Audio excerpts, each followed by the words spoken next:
Voilà, je m'appelle Thierry Magnin, je suis physicien et théologien, prêtre du diocèse de Saint-Étienne. J'ai commencé par faire de la recherche en physique,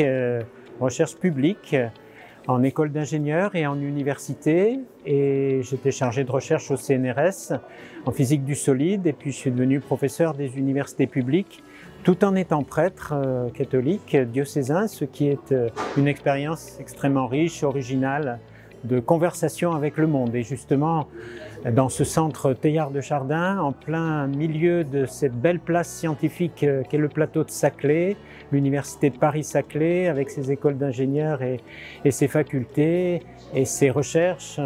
et le CEA et bien d'autres structures, cette conversation avec le monde scientifique, de l'Église avec le monde scientifique, ce dialogue entre science et foi, je trouve que c'est une grande chance d'avoir un centre comme Teilhard de Chardin pour vivre justement, incarner, y compris localement, dans un lieu, un beau lieu,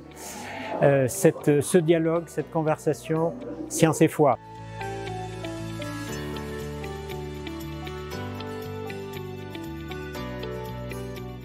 Les enjeux sont énormes parce que moi j'ai pu moi-même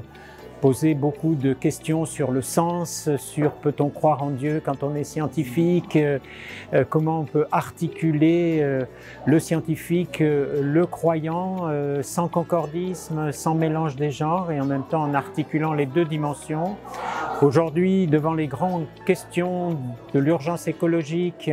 devant les grandes questions d'éthique, du numérique, de l'intelligence artificielle, des machines apprenantes, eh bien nous avons besoin et de la philosophie, et des spiritualités, et des religions pour dialoguer avec les sciences, afin que ces sciences soient vraiment au service du bien commun, au service de tous, largement, y compris des personnes démunies, et pas simplement au service de quelques-uns. Je pense que c'est une des vocations de faire se rencontrer ces mondes différents ici, avec Teilhard de Chardin comme inspirateur, lui qui a été un des pionniers du dialogue entre science et foi, qui a pris beaucoup de risques pour ça, qui a beaucoup aimé les sciences et qui a montré que le chemin de l'Évangile et de la foi chrétienne en particulier pouvait ouvrir les intelligences, y compris pour des scientifiques. C'est une grande chance, c'est ça qu'on va essayer de proposer dans la diversité des membres qui constituent cette belle aventure, notamment les membres du comité scientifique dont j'ai la chance d'être membre, justement.